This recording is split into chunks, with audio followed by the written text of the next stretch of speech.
सा किण रकई जो लाल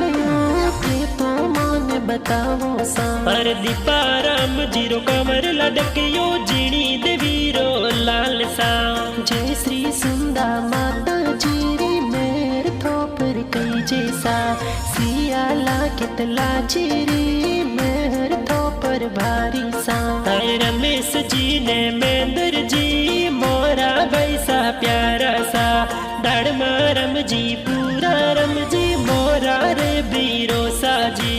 ममता जी ने रमिलो जी बहनों थोड़ी प्यारी जी काम बावत जातिया तो चौखिर गणी लागे जी हर पी आर के फिल्म स्टूडियो में गाना प्यारा बाजे जी गाना ये तो चौका बाजे धूम गणी मचावे जी।